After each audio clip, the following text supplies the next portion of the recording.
बिस्मिल्लाहिर्रहमानिर्रहीम, अस्सलाम वालेकुम, good morning and welcome to Morning at Home. मैं हूं आपकी मेज़बान जुगन काज़िम और उम्मीद है कि आप सब खैरियत से होंगे और एक अच्छे पॉजिटिव मूड में होंगे। एक ब्राइट एंड खूबसूरत मॉर्निंग के साथ जुगन काज़िम आपके सामने हाजिर है। व्यूअर्स, आज मैं आपसे बात करना चाहूँगी उन लोगों की जो हमारी ज़िंदगी में बहुत अहम होने चाहिए, लेकिन एज़ ऑफ लेट हमने उन लोगों को अहमियत देनी कम कर दी है। एंड आई एम श्योर कि अगर हम सब अपने गिरबान में झांकेंगे तो हम रियलाइज़ करेंगे कि हम गिल्टी हैं इस बात के कि हम अपने हमसायों को, अपने नेबर्स को वो रिस्पेक्ट और रिगार्ड नहीं देते जो हमें देनी चाहिए। व्यूअर्स, छोटी होती थी तो मुझे याद है कि हमारे इर्द गिर्द जो लोग भी रहते थे, साथ वाला घर, दोनों जो साइडों के घर थे, दो घर साथ के, सामने वाला घर, बल्कि पूरी ही जो हमारी गली थी, पूरी जो स्ट्रीट थी, उस पर जो भी घर होते थे हमें पता होता था कि कौन है, क्या है, उनके घर के क्या मामलात हैं, मतलब कि घर में कितने लोग रहते हैं, क्या है। खुशी गमी के मौके में पूरी की पूरी स्ट्रीट जो है वो इन्वॉल्व होती थी। अगर कोई गेट टुगेदर कोई चीज़ होती थी तो सब बुलाए जाते थे। एक बड़ा ही पॉजिटिव और अच्छा सा एटमॉस्फेयर होता था।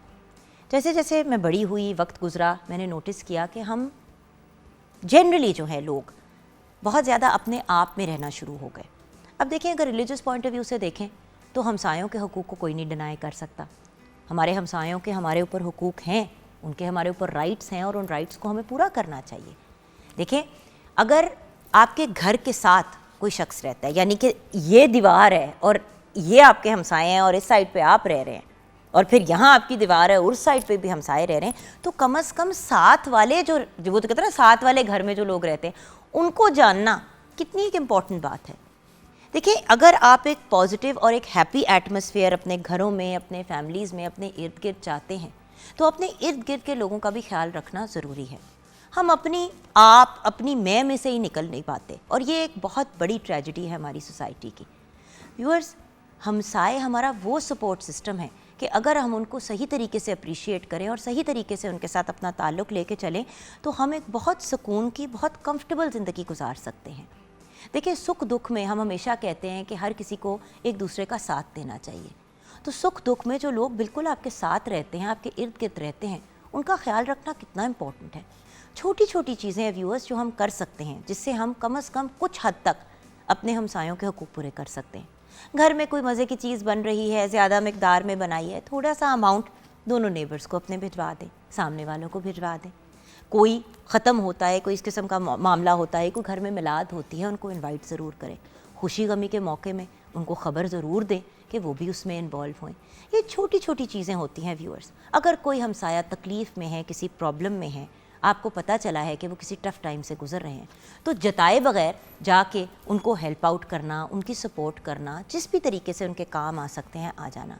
अगर आपको पता है कि आपके हमसायों में कोई ऐसे हैं लोग जिनके घर में कोई बुज़ुर्ग हैं जिनकी तबीयत नहीं ठीक रहती, उनकी आदत के लिए चले जाना, उनके पास जाके थोड़ी देर बैठ जाना, उनके साथ गपशप लगा लेना, उनका दिल बहल जाएगा।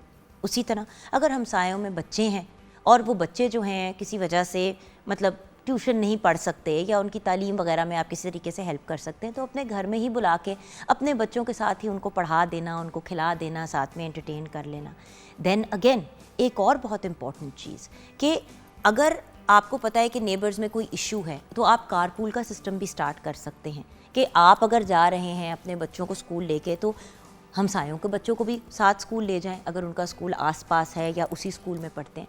व्यूअर्स, ये छोटी छोटी चीज़ें हैं जो हम कर सकते हैं, जिससे हम किसी और की ज़िंदगी को भी आसान कर सकते हैं, दुआएं भी समेट सकते हैं और अपने फ़राइज़ भी पूरे कर सकते हैं।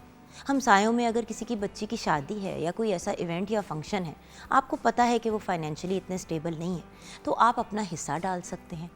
और कुछ नहीं कर सकते तो हमसायों से जाके मिलना, उनसे प्यार से बात करना, उनका ख्याल करना, छोटी छोटी चीज़ों की केयर करना, यही चीज़ें तो हमें एक कट अबव बनाती हैं।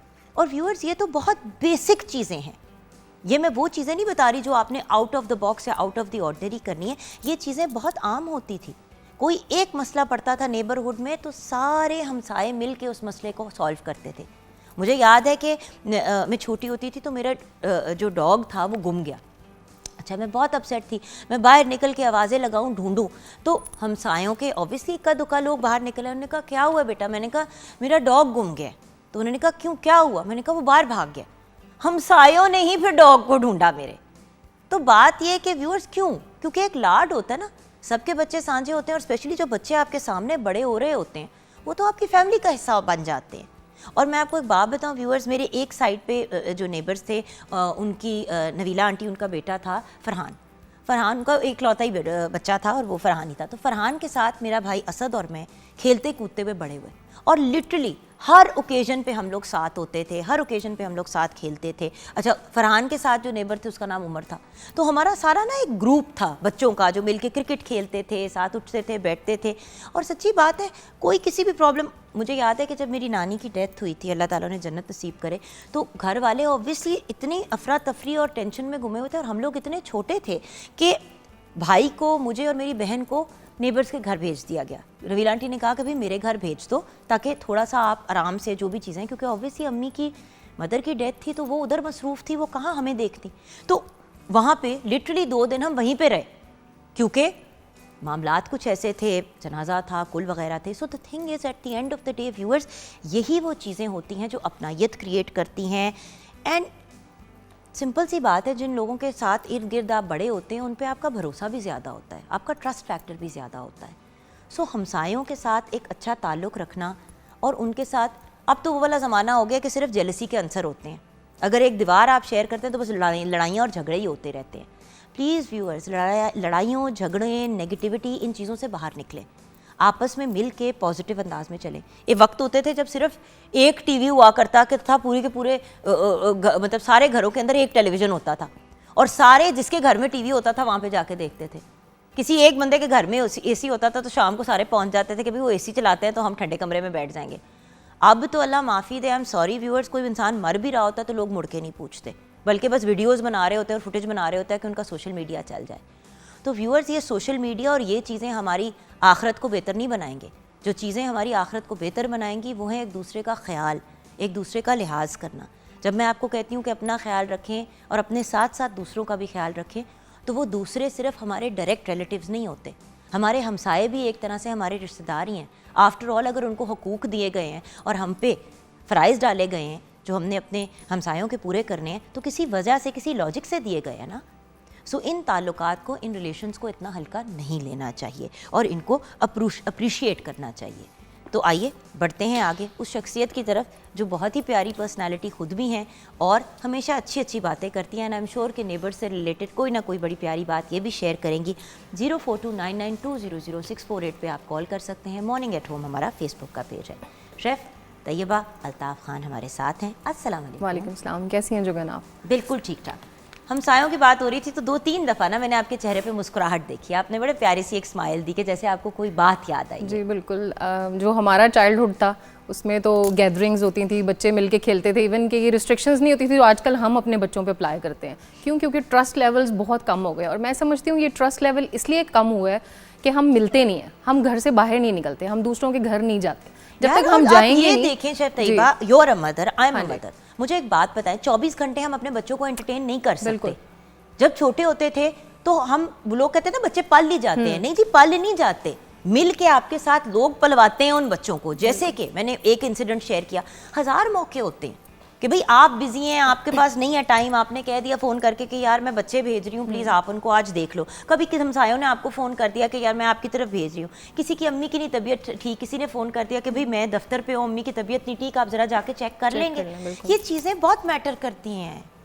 और इसमें मैं एक चीज़ और ऐड करना चाहूँगी कि अगर अल्लाह ताला ने आपको ब्लेसिंग्स दी हैं ना, तो आप उसको इस्तेमाल करें, अब दिल बड़ा करें। जैसे कोई इमरजेंसी हो गई है, लोगों को मैंने ये कहते देखा है जी आप 1122 पे कॉल करें। भाई अगर आपके पास गाड़ी है, उनके पास कोई इमरजेंसी हो गई है तो आप लेके चले जाएं।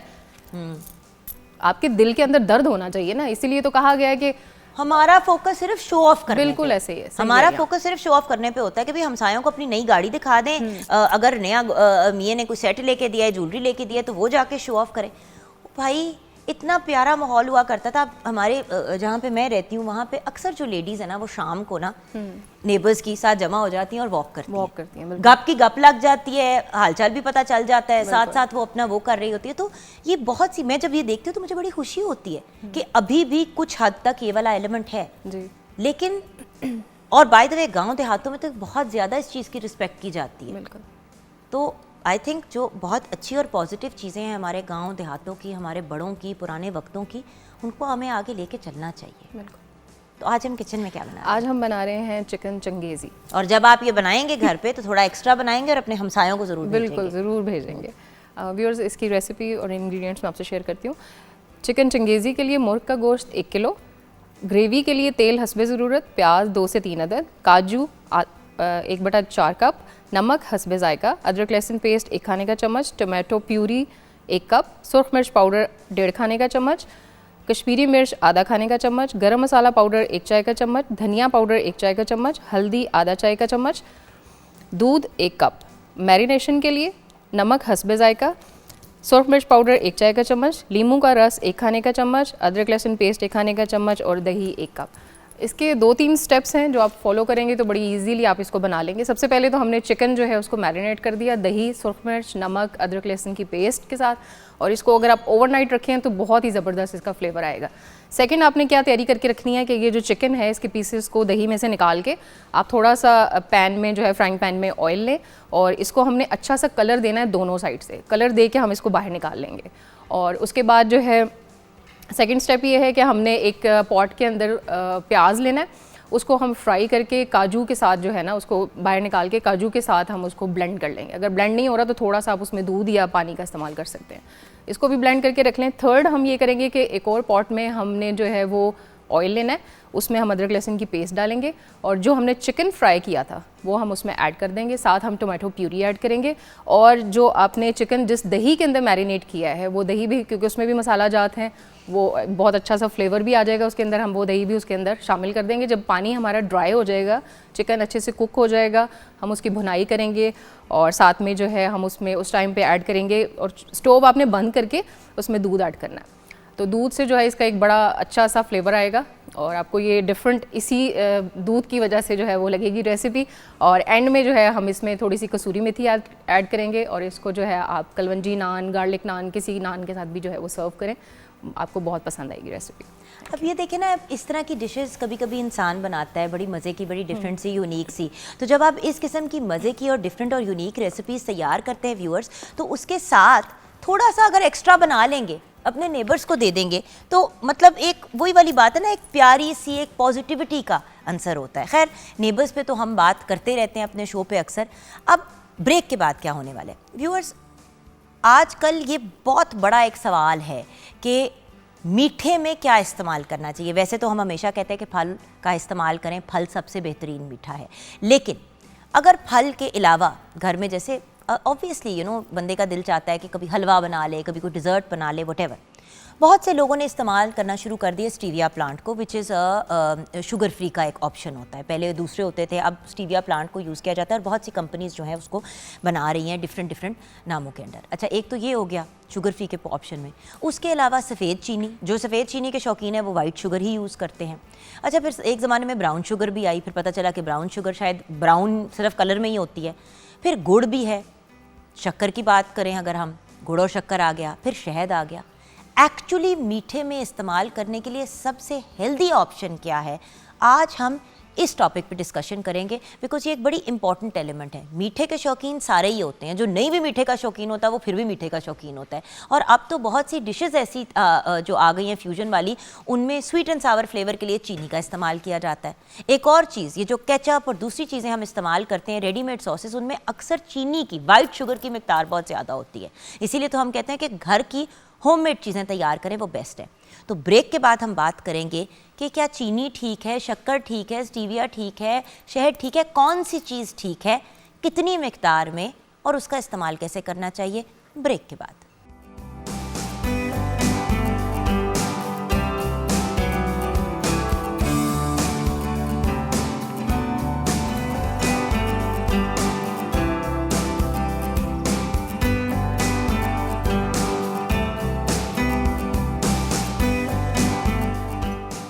Welcome back from the break viewers. आज कुछ मैचिंग हो गई है शो पे। अस्सलाम वालेकुम ज़ैनब गोंदल। वालेकुम अस्सलाम।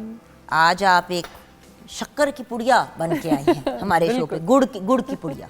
गुड़ की ठीक है, हो गया। मैंने कहा किसी तरह से तो हम अपने टॉपिक से कनेक्ट हाँ, करें ना कपड़ों हनी। को। हनी। अच्छा, तो आज हमने बात करनी है डिफरेंट स्वीटनर्स पे, एग्जैक्टली। जिसमें सबका फेवरेट तो चीनी ही है। हाय लेकिन हाय क्या, हाय क्या, हाय ये कि इतने सालों से चीनी खा खा के अपनी बॉडी खराब करके भी स्टिल फेवरेट चीनी है। मुझे तो ये समझ नहीं आती कि चीनी को इतना पसंद हम क्यों करते हैं। क्योंकि मैं ना वर्स्ट से लेके बेस्ट की तरफ जाना चाहती हूँ। परफेक्ट। समझ रही है ना आप? क्योंकि बात यह है कि जो सबसे आपकी सेहत के लिए नेगेटिव चीज़ होती है, अब पहले आप एक दफ़ा मुझे लिस्ट बता दें कि किस तरह।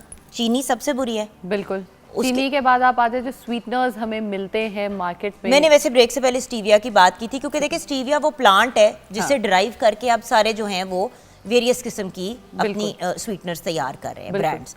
तो एक स्टीविया है, आर्टिफिशियल स्वीटनर्स जो हमें मिलते हैं डिफरेंट केमिकल बेस्ड भी। एग्जैक्टली। हाँ। उसके अलावा गुड़, शक्कर, चीनी, गुड़ शक्कर आ गया। उसके बाद हम जो है हनी की बात करेंगे। इन सभी को ही हम जो है ना वो डिफरेंट कैटेगरीज में हमें किस तरह से मिलता है, हम उसको अरे को अलग अलग करके, जैसे हम वाइट शुगर की बात करते हैं तो ब्राउन शुगर हमारे पास एक वो भी आती है जो चीनी पे सिर्फ ब्राउन कलर होता है। क्या है इनमें डिफरेंस होता है या नहीं, क्या डिफरेंस तो है? सबसे पहले चीनी की बात करते हैं, क्योंकि चीनी एक वो चीज़ है जो हर घर में होती है। जो लोग नहीं भी चीनी इस्तेमाल करते हैं उनके घर में चीनी ज़रूर पड़ी होती है। नोटिस किया आपने? बिल्कुल। जैसे मेरे घर में चीनी इस्तेमाल नहीं होती लेकिन होती ज़रूर है हर टाइम अवेलेबल कि हम उसको खा सकें।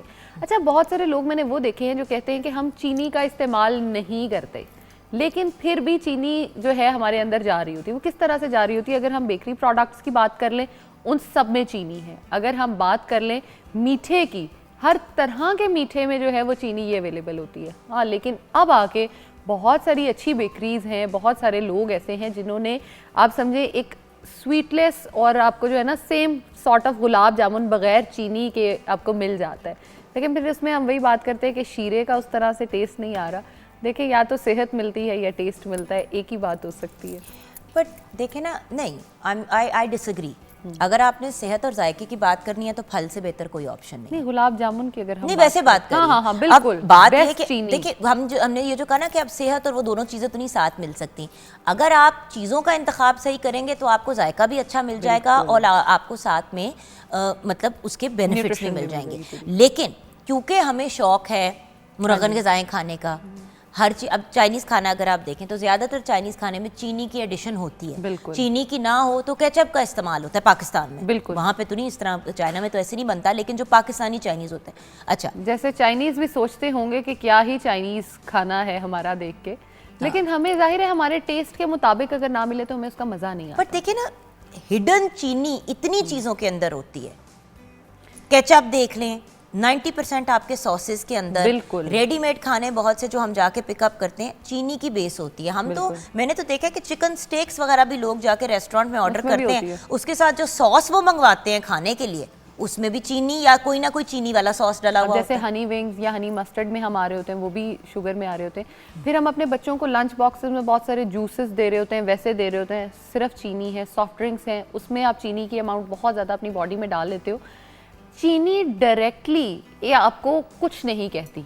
आप अगर कहें कि एक दिन में चीनी आपको कुछ कह देगी, नहीं। चीनी आपका एक स्लो और पॉइजन है जो छोटे छोटे पार्ट्स में और आपकी बॉडी को डिफरेंट वेरियस तरीकों से अटैक करती है। जैसे फॉर एग्जांपल चीनी आपको डायबिटीज़ की फॉर्म में तो अटैक कर रही है। अब डायबिटीज़ जो है डायरेक्टली आपके गुर्दों को ख़राब करती है। गुर्दों के साथ साथ आपको ये पता है कि डायबिटीज़ की वजह से आपके दांत सारे जो हैं वो उनकी अलाइनमेंट ख़राब हो जाती है। आपके लंग्स जो हैं वो चीनी की वजह से ख़राब होना शुरू हो जाते हैं। तो इससे बेहतर नहीं है कि हम चीनी को ही अवॉइड करना शुरू कर दें और उसकी कंजम्पशन छोड़ दें।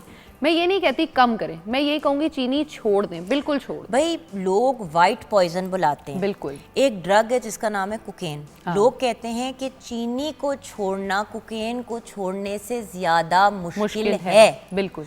आपने नोटिस किया व्यूअर्स, ये जो लोग कीटो डाइट करते हैं, हाँ, उसमें कीटो फ्लू हो जाता है और कहते हैं कि ये कीटो फ्लू हो गया, यानी कि मतलब वो डाइटिंग करना शुरू करते हैं, चीनी भी नहीं छोड़ते हैं तो एकदम से तबीयत बड़ी डाउन होती है और बहुत ज़्यादा सा सिस्टम क्रैश होना शुरू हो जाता है और कभी कभी हफ्ता 10 दिन भी ये मामला चलता है और जिस्म टूट रहा होता है।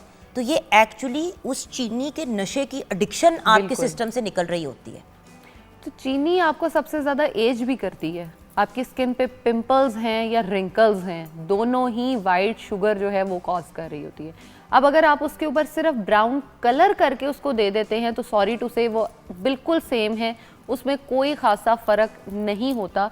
आप दोनों के नुकसान एज इट इज़ अपनी बॉडी में डाल रहे होते हो। उसके बाद इसके बिसाइड अगर हम बात कर लेते हैं, जो आर्टिफिशियल स्वीटनर्स, जो केमिकल्स मिलते हैं, वो इससे भी ज़्यादा जहर है। अगर आपने किसी डायबिटिक पेशेंट को वो देने हैं, उससे बेहतर है आप उसको सफ़ेद चीनी दे दें कि वो इससे ज़्यादा बुरे हैं।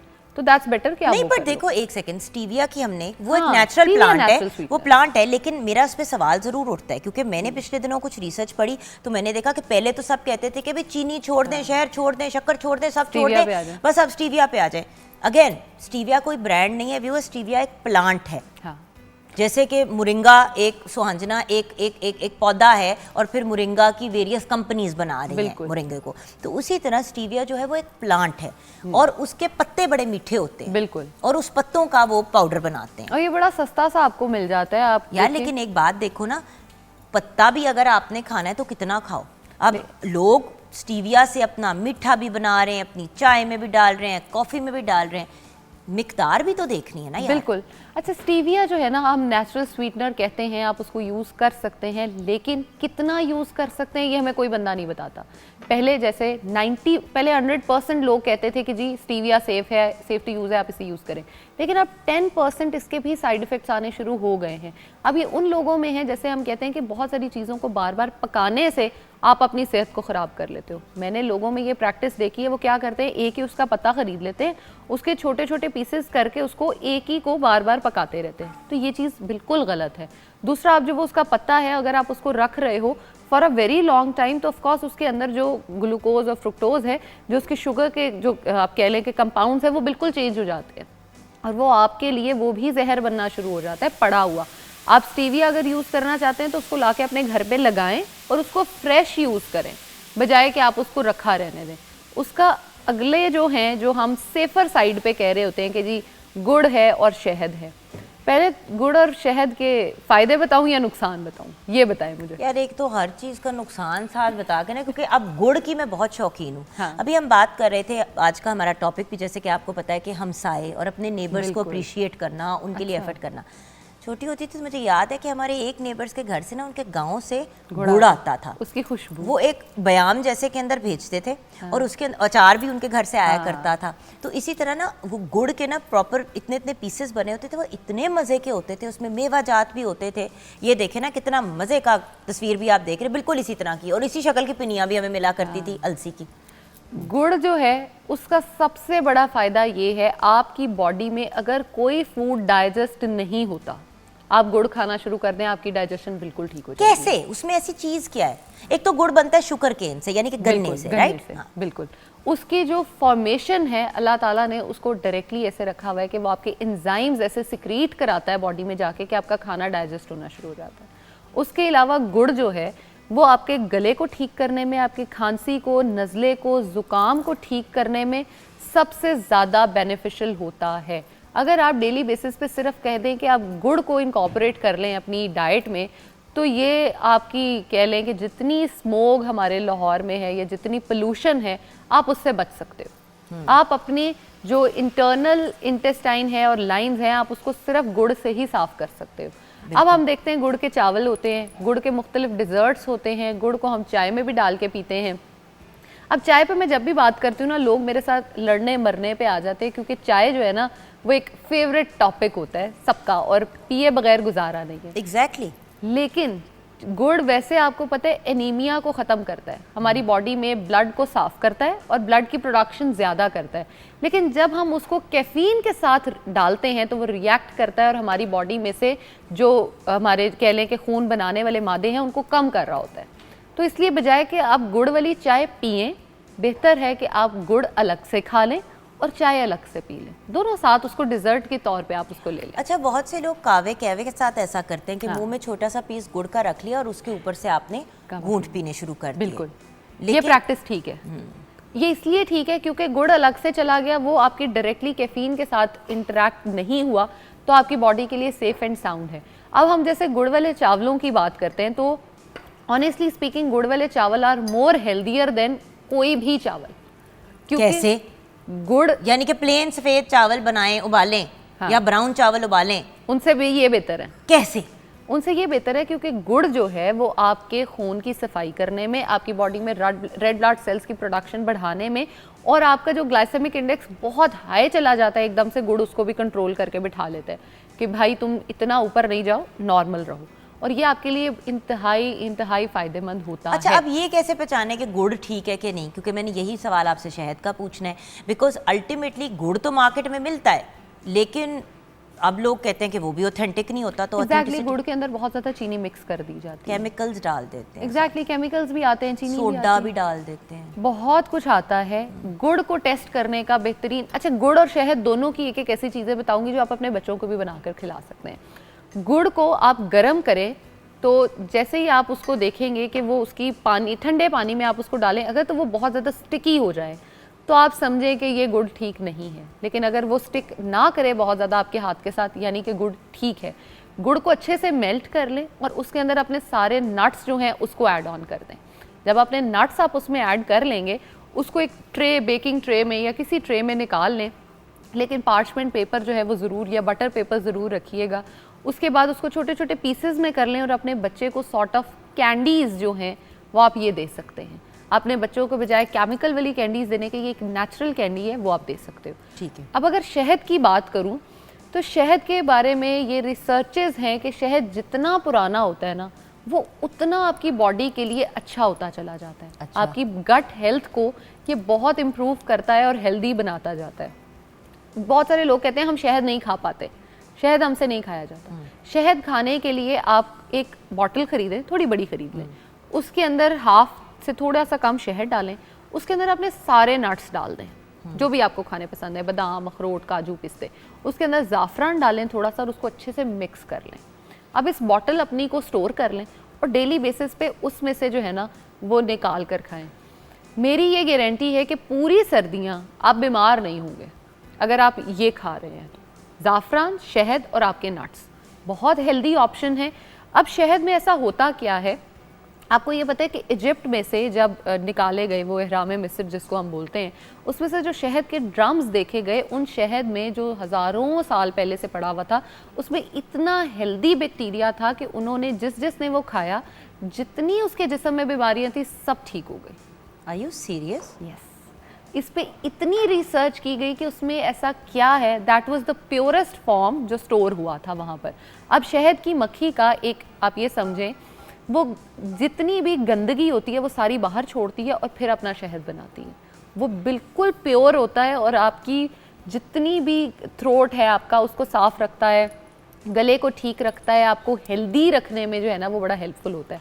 फिर आप कहेंगे कि चाय में शहद डाल लेते हैं, नहीं, चाय में शहद ना डालें, शहद को वैसे कंज्यूम करें डेली बेसिस पे। अगर आप, यार मेरी बात सुनो, अब जैसे मेरा जैसा बंदा है, अब मैंने फॉर एग्जांपल अगर सुबह, क्योंकि मैं इंडिपेंडेंटली शहद खाने की शौकीन उस तरह से नहीं, अनलेस मेरे गले में कोई इशू हो, उस पर भी अभी हम बताएंगे कि इन सब चीज़ों से आप क्या क्या, जैसे कि उन्होंने गुड़ की आपको स्वीट्स वगैरह का बताया, बेसिकली हमने ये इस्टेब्लिश किया कि सबसे बेहतरीन चीज़ इन सब में से शहद है या गुड़ है, या दोनों? दोनों, गुड़ और शहद दोनों, जो आपको प्योर मिल सकता है, जो सबसे ज़्यादा आपको प्योर मिले। क्योंकि अल्टीमेटली जो मैं बात जानना चाहती हूँ, क्योंकि बी पोलन के बारे में भी मैं बहुत कुछ आजकल सुन रही हूँ कि बी पोलन का इस्तेमाल करें। फिर एक और चीज़ कि शहद को सिर्फ लकड़ी के चम्मच से निकालना चाहिए या प्लास्टिक के चम्मच से निकालना चाहिए, उसको स्टील के चम्मच से नहीं निकालना चाहिए, शहद को गर्म नहीं करना चाहिए। तो 1000 करोड़ और एक तो ये चीज़ें, जैसे ही एक चीज़ की अच्छाई बयान की जाती है उसके साथ फिर 50 उसके मसाइल भी बताए जाते हैं। ऐसे ही है। सो ऐसा करते हैं, ब्रेक की तरफ पढ़ते हैं। ब्रेक के बाद जब वापस आएंगे तो ज़ैनब गोंदल हमारे साथ हैं। हम ये जानेंगे कि शहद और गुड़ का फिर हम सही इस्तेमाल कैसे करें, क्योंकि हमने ये तो इस्टेब्लिश कर लिया कि जो बाकी की चीज़ें हैं वो बड़ी नेगेटिव हैं, और इसके साथ साथ ये जो स्वीटनर्स इस्तेमाल किए जाते हैं आपकी सॉफ्ट ड्रिंक्स में भी, मैं उस पर भी बात करना चाहूँगी। क्योंकि बहुत से लोग जो है कोल्ड ड्रिंक्स या सॉफ्ट ड्रिंक्स को पीते चले जाते हैं ये कह के कि यार ये तो डाइट वाली है, लेकिन उसके अंदर भी कुछ ऐसी अज्जा होती हैं जो आपकी सेहत के लिए बड़ी डेंजरस होती हैं। ब्रेक के बाद बात करेंगे।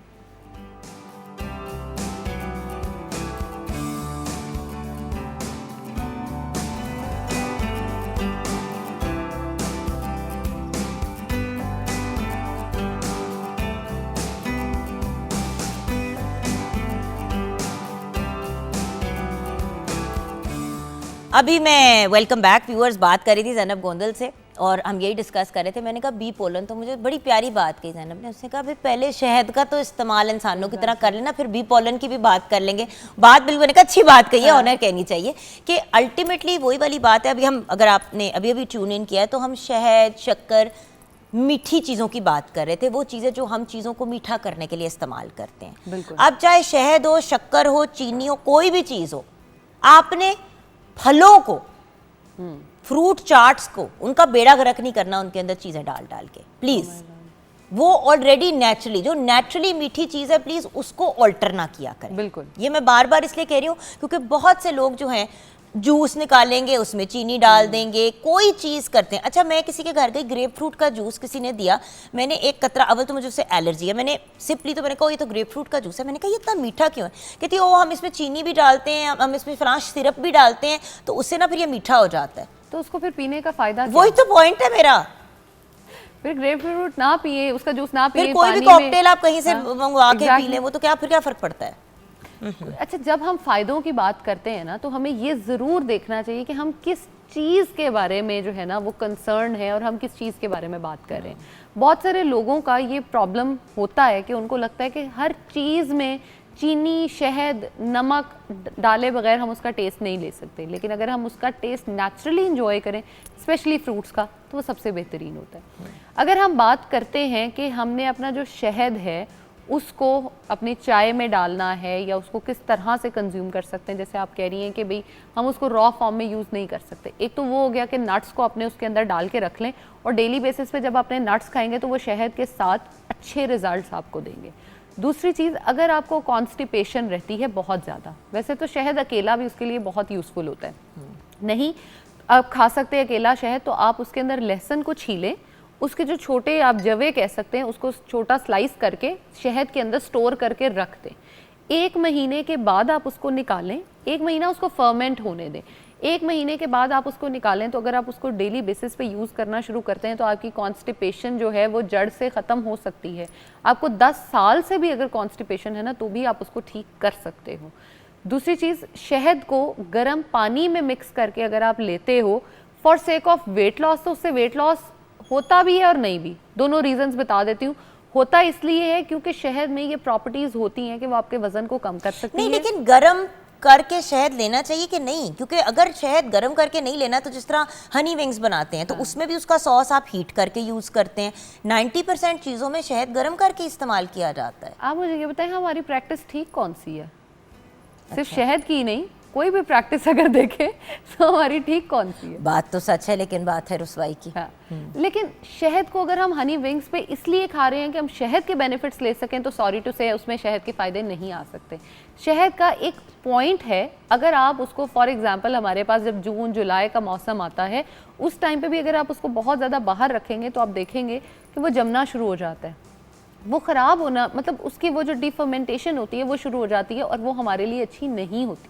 अगर आपने शहद, अब लोग ये बात करते हैं बेरी का शहद होता है, छोटी मक्खी का, बड़ी मक्खी का, ये है भाई, जो भी मिल रहा है ना प्योरेस्ट। अच्छा, लेकिन इलाके का कहते हैं शहद खाना चाहिए, इसके बारे में क्या कहोगे? इलाके के शहद पे आप ये देखें कि उसमें एंसेस्टर्स के इलाके की बात हो रही होती है कि आप, आपके वालदैन, उनके वालदैन का जो एक सिलसिला चल रहा है। जैसे फॉर एग्जांपल मेरे अगर 4 फादर्स लाहौर से हैं तो मुझे लाहौर का शहद सबसे ज़्यादा बेस्ट सूट करता है, सबसे बेस्ट। अच्छा। लेकिन अब अगर हम ये देखें कि मोस्टली लोग ऐसे हैं जिनके पेरेंट्स कहीं और से आए होते हैं, किसी और सिटी से, उनके पेरेंट्स किसी और सिटी से, एक इंटर कल्चर जो है वो हमने बना लिया है, उसके अंदर हम इस कॉन्सेप्ट को इंट्रोड्यूस नहीं करा सकते। सही।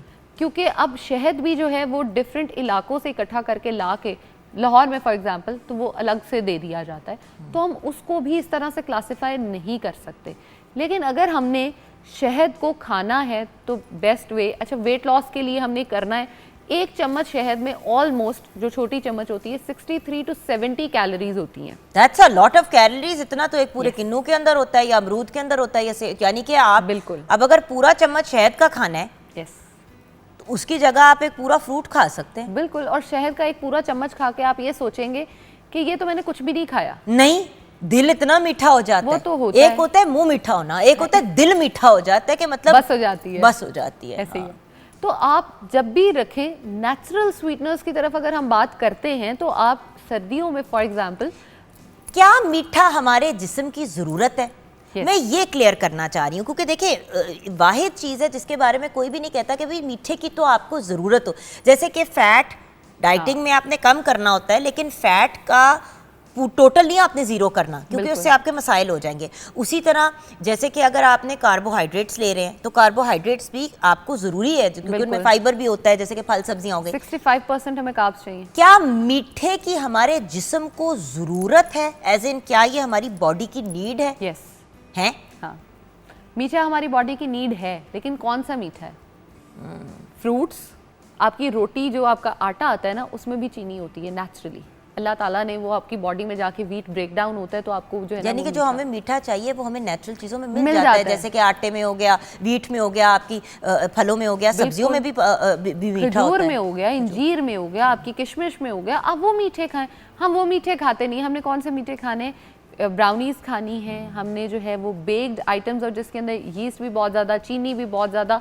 अब आप अगर ये देखें कि आप ब्राउनी का बाकी सारा मटेरियल डाल के अब आप कहें कि हम उसमें जो है ना वो गुड़ डाल देते हैं, तो गुड़ डालने से पहली चीज़ तो ये कि गुड़ उस तरह से उसको वो फॉर्म नहीं करता, उसकी जो वो डो वगैरह होती है।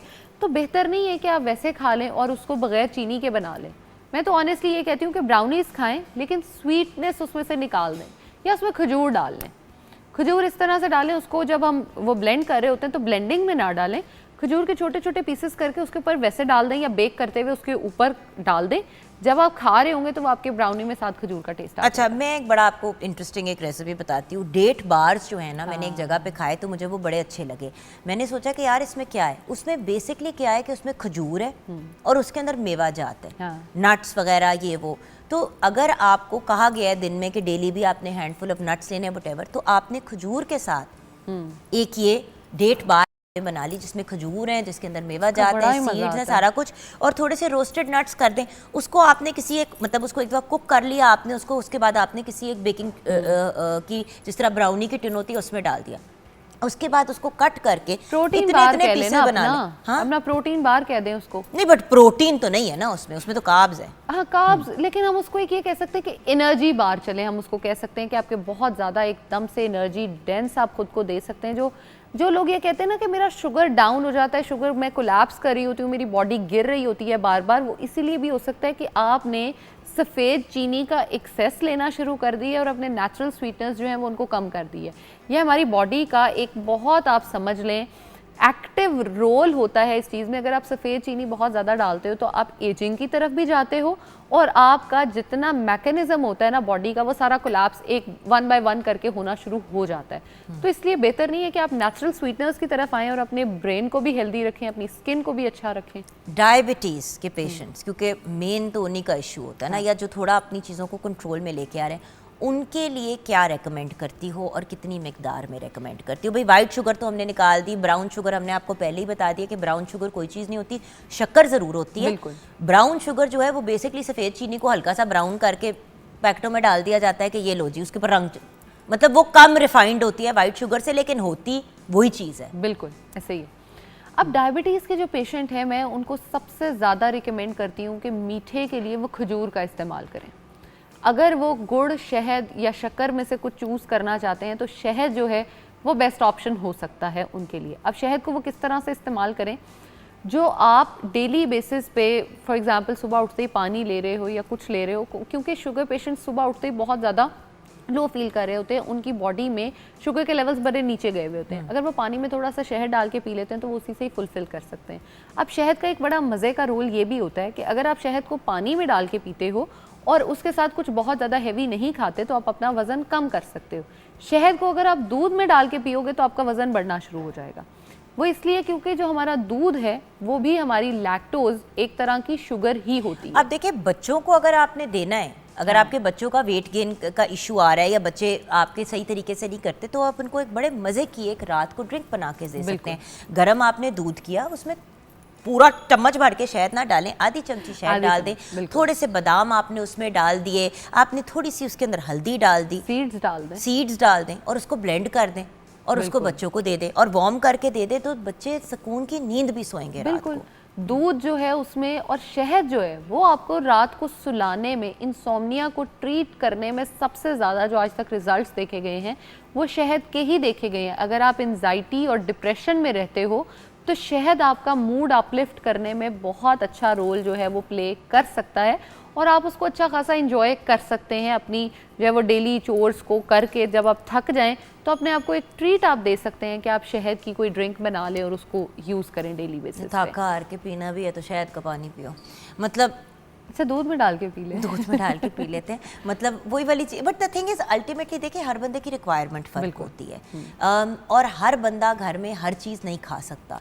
तो हर बंदे को साथ हमने लेके चलना होता है।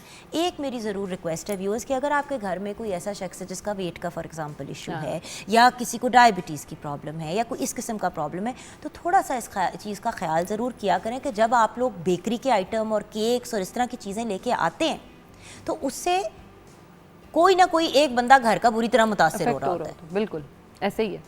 और बेकरी आइटम्स के बारे में क्या कहोगे, क्योंकि ये बड़े डायरेक्टली कनेक्टेड है हमारी कॉन्वर्सेशन के साथ। बेकरी आइटम को अगर एक वर्ड में मैं डिफाइन करूँ तो वो जहर है, सिंपल। आपने बेकरी आइटम्स को अगर सिर्फ ये देख लें कि उसमें मटेरियल्स क्या है, बनता कैसे है, कैसे होता है, वो तो एक बात की बात है। उसमें मैदा जा रहा है which is so not good for your health, वो अच्छा नहीं है आपके लिए। उसके अंदर चीनी जा रही है, बहुत ज़्यादा यीस्ट जा रही है और उसको बहुत ज़्यादा बेकिंग प्रोसेस और उससे हम गुजार रहे हैं, तो वो बिल्कुल हेल्दी नहीं है। फिर केक्स की अगर हम बात करें तो हम खाली केक पे भी नहीं रहते, फिर हमें उसके ऊपर भी फ्रॉस्टिंग भी चाहिए, हैवी क्रीम्स भी चाहिए, सख्त चीनी भी चाहिए, अंदर भी ऊपर भी, तो वो हमारे लिए बिल्कुल भी हेल्दी नहीं है। और एक और चीज़, प्लीज़ बच्चों को जो हम गुट्टी एक देते हैं ना शहद की, वो ना दिया करें। बच्चे को माँ के दूध के अलावा पहले 6 महीने कुछ भी नहीं देना चाहिए। पानी की भी बच्चे को ज़रूरत नहीं होती अनलेस गर्मी हो या आपका पीडियाट्रिशियन रेकमेंड करे। माँ का दूध इज़ मोर देन इनफ। बिल्कुल। तो जब आप उसके अंदर चीज़ें एडिशंस करते हैं ना तो फिर प्रॉब्लम्स हो जाती हैं हमेशा। ऑन दी ऑफ चांस के कोई चीज़ नेगेटिव हो जाए, इंसान को ज़रा एहतियात से ही चलना चाहिए। ये हम कह सकते हैं कि सिर्फ 10% ऐसे बच्चे होते हैं जो रिएक्ट करते हैं, लेकिन हम नहीं जानते कि क्या हमारा बच्चा, यानी कि हर 100 में से 10 बच्चा। बिल्कुल। अब हम ये नहीं जानते कि क्या हमारा बच्चा भी उसमें शिकार है या नहीं। और आप ये देखें कि बजाय आप बाद में उन हैसल्स से गुजरें, आप प्रिवेंशन कर लें।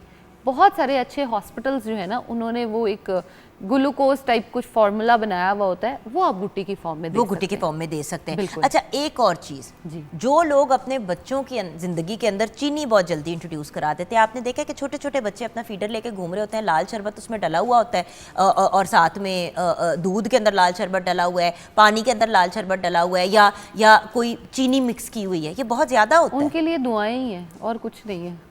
क्योंकि एक तो जब आप बच्चे को हर टाइम एक फीडर दे देते हो कि आप एवरी टाइम पीते रहो, तो उसका जो ये अपर कैविटी होती है ना आपके फेस की, आप उसको बिल्कुल डिस्ट्रॉय कर देते हो। देखिए बच्चे ने दूध पीना है, पिए, दूध का अपना इतना अच्छा जायका है, आप जब उसके अंदर चीनियाँ और शहद डाल देते हैं तो बच्चे को फिर आदत ही नहीं रहती उसको। अगर बच्चे को आप बचपन में चीनी की और शहद वगैरह, चीनी वगैरह की आदत नहीं डालेंगे, मैं आपको गारंटी के साथ कह सकती हूँ कि आपका बच्चा बड़े होकर चाय में भी चीनी नहीं मांगेगा। अच्छा, मैं इसकी एक बहुत अच्छी एग्जांपल हूँ। मेरा कोई रोल नहीं है कि मैं चीनी नहीं खाती, इसमें मेरी मदर का बहुत स्ट्रॉन्ग रोल है कि उन्होंने बचपन से ही ना मुझे कभी लस्सी में चीनी दी थी, ना नमक, ना दही में, ना दूध में और ना ही चाय में। अगर कभी बचपन में पीते भी थे तो चाय तो पहले तो मिलती नहीं थी, और अगर मिलती थी तो उसमें चीनी कभी नहीं मिली थी। चीनी मैंने कभी, मुझे नहीं याद कि वाइट चीनी का टेस्ट एज सच क्या होता है, मैंने कभी उसको कंज्यूम क्योंकि मैंने एक दिन पूछा, मैंने कहा हाँ समथिंग चीनी कहती है, आप ही घर में 1 किलो चीनी आती है, पूरा साल चलती है। क्या मतलब 1 किलो चीनी लोग तो हफ्ते में खत्म कर देते हैं। तो कहती थी हमारे घर में यूज ही नहीं होती। उससे अम्मी ने इतनी मजे की पिनिया वगैरह और चीजें भेजी, वो सारी जो है उनमें चीनी तो नहीं इस्तेमाल हुई। बिल्कुल, खजूर और उसमें जो है वो शहद और उसके साथ ही बनाई गई है। तो आई होप आपको अच्छी लगी है, तो दैट इज लगी है तो इसलिए तो बात करी हूँ। मुझे ये बताओ बेटा कि आप एंड में हमारे व्यूअर्स को पैगाम क्या देना चाहती हो? पैगाम मैं ये देना चाहूँगी कि देखें, जो चीनी है उससे जितना दूर रहेंगे आप उतनी ज़िंदगी जिएंगे। तो जितनी लंबी ज़िंदगी, खूबसूरत, अच्छी ज़िंदगी चाहिए, उतना इस जहर से दूर रहें। अपने बच्चों को भी दूर रखें, हेल्दी स्वीटनर्स की तरफ आएँ, जैसे शहद है, गुड़ है, खजूरें हैं, किशमिश है, इनको खाएं। ज़िंदगी को एंजॉय करें। और वो एक क्विकली जो एक आखिरी बात हमने करनी थी कि जो शुगर फ्री ड्रिंक्स आपको मार्केट में मिलती हैं, चाहे आप सॉफ्ट ड्रिंक्स की बात करें या दूसरी ड्रिंक्स भी जो लिखा होता है कि शुगर फ्री हैं, उनमें होता है एस्पार्टेम। जी, एस्पार्टेम की अगर हम बात करें तो वो डायरेक्टली आप हमारी बॉडी में ऐसे जो है हार्मोन्स हमारे ट्रिगर कर देते हैं, जो कि पहली चीज़ अगर मैं आपको बताऊं कि बहुत ज़्यादा हेयर ग्रोथ जो है उसकी तरफ हमें लेके जा रहे होते हैं, नॉट ऑन द सर, पूरी बॉडी पे। नंबर 2, वो आपके जो ग्लूकोज के बॉडी में होते हैं ना, जार्स बने हुए होते हैं, उसको डायरेक्टली टारगेट करके ब्रेक डाउन कर रहा होता है। नंबर 3, ये हमारे लिए कैंसर कॉजिंग एजेंट्स होते हैं और हमारी बॉडी में फ्री रेडिकल्स जो होते हैं ये उनकी प्रोडक्शन को बहुत ज़्यादा बढ़ा देते हैं, जिसकी वजह से हमारी बॉडी जो है वो कैंसर को प्रोन होने के चांसेस बहुत ज़्यादा हो जाते हैं।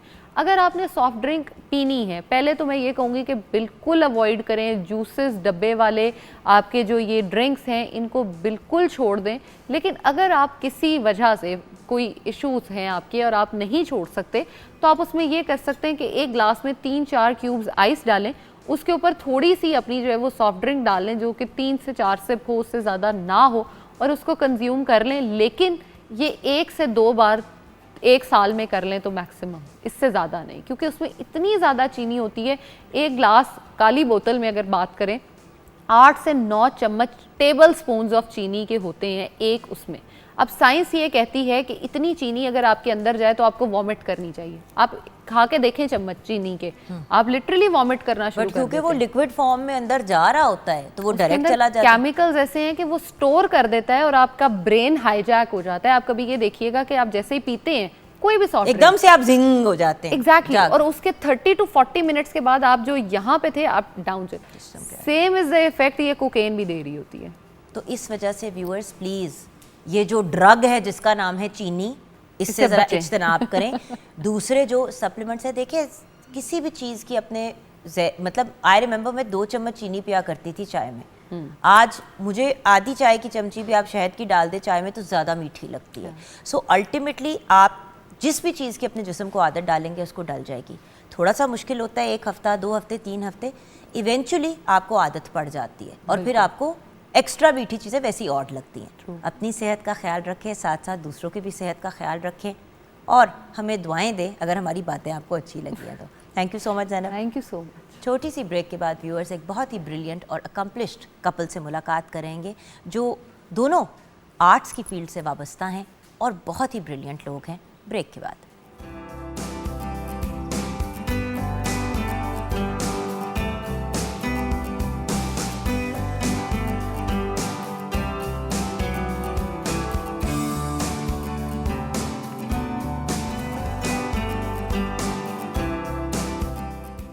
Welcome back from the break viewers. जैसे कि आपसे वादा किया था, एक बहुत ही आला और अमेजिंग कपल आज हमारे साथ है। दोनों इन देयर ओन राइट माशाल्लाह बहुत अकम्पलिश्ड विजुअल आर्टिस्ट हैं, एजुकेशनिस्ट हैं, and then as a couple also. Honestly viewers, आपके लिए, मेरे लिए, हम सब के लिए एक रोल मॉडल भी है, क्योंकि अपनी फेम को लेके चलना, अपने करियर को लेके चलना, फिर साथ में उस काम से रिलेटेड लोगों को तालीम देना, उन तक इन्फॉर्मेशन मुंतकिल करना, क्योंकि आपको भी पता है और मुझे भी पता है व्यूअर्स कि at the end of the day artist जब अच्छा काम कर रहे होते हैं तो बहुत पैसे कमाते हैं, उनको पढ़ाने की ज़रूरत नहीं होती। ये उनका एक जो कहते हैं ना कि सदका जारिया होता है फॉर अदर यंग पीपल, ताकि उनको अपॉर्चुनिटी मिले। एंड देन उसके साथ साथ एक दूसरे का इतना खूबसूरत सपोर्ट सिस्टम बन के आगे चलना। तो मैंने कहा कि जब तीनों एंगल कवर हो रहे हैं तो फिर एक ही कपल को बुला लेते हैं जो इतने ब्रिलियंट हैं। सबसे पहले मुलाकात कराऊंगी अपनी सहेली से, मेरी बहुत ही प्यारी, बहुत ही टैलेंटेड सदफ नईम की। आप एक विजुअल आर्टिस्ट भी हैं और उसके साथ साथ एजुकेशनिस्ट हैं। पंजाब यूनिवर्सिटी एंड NCA से आपका ताल्लुक़ है। अस्सलाम वालेकुम। वालेकुम सलाम। कैसी हो हसीना? ठीक हूँ, आप कैसी हैं? प्यारी होती चली जा रही हो। मैं भी जानना चाह रही हूँ, जो खा रही हो मुझे भी दे दो ताकि मैं भी कुछ ठीक लग लूँ, हल्का फुल्का। नहीं, आपका बहुत शुक्रिया इस कॉम्प्लीमेंट का। आपके बड़े यूनिक से हैंडसम से हस्बैंड भी आपके साथ हैं। अच्छा, यूजुअली होता ये है कि लोग कहते हैं जी इनकी मिसेज हैं, मुझे क्योंकि मॉर्निंग शो है तो मैं कहती हूँ जी ये इनके हस्बैंड हैं। तो आइए इनके हस्बैंड से मिलते हैं जो एक बहुत ही ब्रिलियंट, दोनों ही माशाल्लाह इंटरनेशनली रिनाउंड आर्टिस्ट हैं। और RM नईम जब हम नाम लेते हैं तो एक सेकंड में इनका चेहरा वैसे ही सबकी नज़रों के सामने आ जाता है। He is a man who माशाल्लाह needs no introduction. Brilliant visual artist and an educationist, and education की बात करें तो आप सिखाते हैं एट NCA, एंड माशाल्लाह माशाल्लाह प्राइड ऑफ परफॉर्मेंस से भी इनको नवाजा गया और बहुत से अवार्ड से दोनों को नवाजा गया है, इंटरनेशनल लेवल पे एंड लोकल लेवल पे भी, बट क्योंकि ये स्टेट अवार्ड है तो हम नाम ले रहे हैं। अस्सलाम वालेकुम। वालेकुम सलाम, thank you. Looking very good. Thank you जी, थैंक यू वेरी मच। दोनों ही माशाल्लाह, ऑलवेज लुकिंग। आपका हुस्न नज़र। अब सबसे पहले तो मैं ये जानना चाहती हूँ दोनों के बारे में इंडिविजुअली, कि आर्ट्स की तरफ रुझान कैसे और कब हुआ। तो यंग लेडी आपसे बात शुरू करते हैं। मैं एक मुख्तसर सी बात बताऊंगी कि मेरी जो फैमिली है उसमें मैं सबसे छोटी हूँ बहन भाइयों में, तो मेरे पास ये मार्जिन था कि मेरे जैसा होता है ना, छोटा बच्चा लाडला होता है, और I had that room to experience everything, you know. So मेरा रुझान शुरू से ही आर्ट की तरफ था। I was a quiet one in the family, और फिर सबने मुझे बहुत सराहा कि मेरा आर्ट अच्छा है, ड्राइंग अच्छी है, तो बस वो फिर चलता गया सफ़र। नहीं, लेकिन देखें, आर्ट अच्छा होना और घर वालों का कहना कि ठीक है जाके पढ़ ले आर्ट, क्योंकि देखिए आज भी अनफॉर्चुनेटली लोग यही कहते हैं ना कि किसी की गुड्डी चढ़ गई तो चढ़ गई। अव्वल तो गुड्डी नहीं चढ़ती व्यूअर्स, बड़ी मेहनत, बड़ी सोच, बड़ी थॉट प्रोसेस जाती है। बड़े जीनियस लेवल के लोग होते हैं जो सुपर स्टार्स बनते हैं हमारी आर्ट की दुनिया के, बट क्योंकि इतनी छोटी सी परसेंटेज है लोगों की जिनका कुछ बन जाता है, तो इसलिए मैं हैरान हूँ कि घर वालों ने सपोर्ट किया इस डिसीजन। बिल्कुल सपोर्ट किया, क्योंकि मेरे सारे बहन भाई बहुत पढ़े लिखे हैं और सबकी फील्ड सेपरेट है। आप भी बहुत पढ़ी लिखी हैं, आपने भी मास्टर्स किया हुआ है। आई मीन डॉक्टर्स हैं, इंजीनियर्स हैं, सो उनके पास ये एक मैं आई एम अ ब्लेस्ड वन कि मेरे पास ऐसी फैमिली और मेरे दोस्त और जो सारे रिलेटिव्स और इवन मेरे husband, they were like all, they are all very supportive. So इसमें अल्लाह का बहुत शुक्र है कि RM नेम की कहानी कहाँ से शुरू हुई? RM की कहानी बड़ी पुरानी शुरू होती है। मीरपुर ख़ास से, इंटीरियर सिंध से। मीरपुर ख़ास के करीब एक गांव था, वहाँ मैं पैदा हुआ। फिर मीरपुर ख़ास आए एजुकेशन के सिलसिले में। फिर छोटे शहरों में एक बड़ी बदकिस्मती होती है कि सब अच्छे लोग ना बड़े शहरों के होके रह जाते हैं, तो एक्सेस वहाँ तक नहीं होती। तो हमारे पास एक PTV हुआ करता था जिसके अंदर सुबह एक मंसूर राही साहब, उनका एक प्रोग्राम आया करता था, वो हम सुबह उठ के देखते थे फ़र्ज़ समझ के कि देखना है, और उसने बहुत इंस्पायर किया एक्चुअली। और उसके बाद फिर जब पिक्चर की तलाश हमने शुरू की कि पिक्चर कहाँ तक जा रही है और कितनी बड़ी हो सकती है, तो उसमें एंड पे सिनेमा बोर्ड पेंटर्स मिले, तो मैंने उनके साथ काम किया, सिनेमा बोर्ड पेंटर्स। क्योंकि कोई अच्छे नोन आर्टिस्ट तो छोटे शहरों में काम दिखाते नहीं हैं। वहाँ आर्ट्स काउंसिल भी थी लेकिन इतनी एक्टिव नहीं थी वो उस टाइम पे, बट जो सिनेमा बोर्ड पेंटिंग का कल्चर था हमारा, वो बड़ा ज़बरदस्त था। तो मैंने वो ज्वाइन किया, और उसके बाद फिर उस्ताद जमील की दुकान पर मैं आया, तो मुझे लगता है मेरे हीरोज़ वही थे। ठीक है। और जितना उन लोगों ने इंस्पायर किया, समहाउ हम उनके लिए कुछ नहीं कर सके। ये हमसे कहीं गलती हुई है। मैंने किताब भी लिखी थी इसके ऊपर, जो किसी वजह से पब्लिश नहीं हो सकी, कि हम चीज़ों को मरते हुए देखते हैं लेकिन उसका रीज़न नहीं ढूंढते कि क्यों। तो उस पर एक बुक थी पूरी की पूरी, कि कल्चर क्यों सारा का सारा बर्बाद हुआ। क्या अब तो कर दे रिलीज उसको, मेहरबानी। लेट्स सी, देखें क्या होता है। लेकिन मुश्किल काम था, तो उसमें से बहुत सारे लोग अब उनकी डेथ भी हो चुकी है जिनके मैंने सबसे बड़ा इशू ये ना कि व्यूअर्स, अगेन पाकिस्तान में उस तरह के पब्लिशिंग हाउसेस नहीं हैं। उस तरह से मुराद ये कि देखें ना, बस कुछ बना के आपने पब्लिश करना है। जैसे मैंने एक किताब लिखी मॉम मैटर्स के नाम से, उसे पब्लिश किया, उसकी मैं पब्लिशिंग क्वालिटी और बाकी चीज़ों से इतनी डिसहार्ट हो गई कि मैंने कहा यार, ये अगर मैंने किसी को गिफ्ट भी करनी है तो मैं इसको गिफ्ट भी नहीं कर सकती, क्योंकि इसकी वो, देखिए प्रेजेंटेशन बड़ा मैटर करती है, और आप दोनों से बेहतर कौन अंडरस्टैंड करता है कि प्रेजेंटेशन कितनी इंपॉर्टेंट है। नहीं, डेफिनेटली आपने जिस इमेज की आपको तलाश है, वो मुल्क का जो इमेज नहीं बन पा रहा, वो शायद हम ही हैं बनाने वाले। जिस दिन ये मुल्क क्रिएटिव लोगों के हाथ में होगा, इसकी डेफिनेटली शक्ल फ़र्क होगी। बिल्कुल। और ऐसी होगी कि लोग यहाँ आना चाहेंगे, छोड़ना नहीं चाहेंगे इस मुल्क को। फॉर्मल तालीम आर्ट की कहाँ से ली, क्या किया? मैं तो ऑन ग्राउंड आपने सीखा ना? जी, मुझे असल में जो दीवारों के अंदर स्कूल सिस्टम में मुझे इससे बहुत सारे एतराज़ात है। जिस सिस्टम से मैं आया हूँ, मैं रोड पे सीखा हूँ, गलियों में सीखा हूँ, लोगों से सीखा हूँ। आप एजुकेशनिस्ट है और आप ये बात जी, मैं still I have a right to say this, कि जो आप एक्सपीरियंस करते हैं, हम बच्चों को चाइल्ड लेबर कह के बहुत सारे कामों से रोक देते हैं, उनसे बहुत सारे एक्सपीरियंस नहीं करने देते उन्हें। जब मैं पढ़ रहा था उस टाइम पे, मैं सारे वो काम कर रहा था। मैंने क्लास 4th में कारपेट में वीव करता था, मैं वर्कशॉप पे काम करता था, मैं अजीब व गरीब सारे काम करता था उस टाइम पे, लेकिन मेरी पढ़ाई साथ साथ जारी थी। तो अगर अपनी क्लास के अंदर मैं बाकियों से बेहतर था, उसकी वजह यह थी कि मैं बचपन से मेरी ट्रेनिंग उसमें चल रही थी। लेकिन क्या ये ज़रूरत के तहत हो रहा था या ये शौकिया हो रहा था, ये भी क्लियर करना वहाँ ज़रूरी हमारा दोनों चीज़ें थी। देखिए, एक्चुअली ये क्लैरिटी नहीं है। माँ बाप जब पढ़ाई को अलग समझते हैं और काम को अलग समझते हैं तो गलती करते हैं। ठीक है। अगर बच्चा बचपन से, इस तरह आज जो नया स्कूल सिस्टम है उसके अंदर ऐसा नहीं है कि आपने पहले दिन से कोई चीज़ ऑप्ट कर लेनी है या 4 दिन बाद आपको चॉइस मिलेगी। अब आपका इंटरेस्ट देखा जाता है सारी चीज़ें ऑफर करके कि बच्चे का इंटरेस्ट किस तरफ है और उस साइड पे सपोर्ट करते हैं। तो ये नेचुरली हमारे गांव देहात में होता है। अगर बच्चा मट्टी से कुछ बना रहा है या ड्रॉ कर रहा है या स्क्रू से कुछ कर रहा है, कुछ चीज़ें कस रहा है, कुछ कर रहा है चीज़ें वैसे, तो मेरे ख्याल है उनको एनालाइज कर लेना चाहिए माँ बाप को, क्योंकि माँ बाप खुद इतने पढ़े लिखे नहीं होते तो वो जज नहीं कर पाते। उनके जहन में वो डॉक्टर इंजीनियर का इमेज इतना फिक्स है कि उसके अलावा कोई है ही नहीं। तो मुझे लगता है कि वो एक अच्छी ऑप्शन थी कि अगर आप बच्चों को कुछ करते देखें तो अपने ख्वाब उस पर ना ला दें और उनको ख्वाब जो उन्होंने देखे उसकी ताबीर ढूंढने में मदद करें और उस तरफ जो भी एक सपोर्ट मिल सकती है आई थिंक देनी चाहिए। तो आप दोनों की मुलाकात कैसे हुई? जन्नत में, जन्नत पिछले जन्म में। बिल्कुल, तो मुझे लगता है 200 साल पहले की बात 200 हाँ, अरसा अज़ल की बात है। तो मुलाकात कैसे हुई? ये देखिए, 2 आर्टिस्ट वाली कॉम्बिनेशन रेयर होती है, ये कम होता है इस लिहाज से, और 2 कामयाब आर्टिस्ट की। अच्छा, मैं अपनी जो पहली बात थी उसमें थोड़ा सा उसी इंक्लूड में करना ऐड। चाहूँगी कि मेरे सपोर्ट में मेरे टीचर्स भी शामिल हैं जिन्होंने मेरे पेरेंट्स को बताया कि ये काम, इसका जो आर्ट है वो अच्छा है। सो टीचिंग के हवाले से ही मैं हमारी मुलाकात एक स्टूडियो में हुई और नईम ने मुझे पढ़ाया भी हुआ है स्टूडियो में। जब मैंने अपनी सोचा कि मैं इसको परसू करूँगी आर्ट को एक प्रोफेशनल कॉलेज में, सो बस उसके बाद we had some common family friends और बस वहीं से मुलाकात हुई है। ऐसी कोई लव आपके स्टोरी है नहीं। मैं कहा ऐसी कोई इंटरेस्टिंग लव स्टोरी है नहीं, नहीं। लेकिन इसमें मैं एक बात ज़रूर पूछना चाहूँगी। देखिए, जब भी इंसान किसी से शादी, अपनी पसंद से शादी करना चाहते हैं, उसमें कुछ ऐसी चीज़ें होती हैं, कुछ ऐसी बातें होती हैं जो इंसान के दिल को लगती हैं।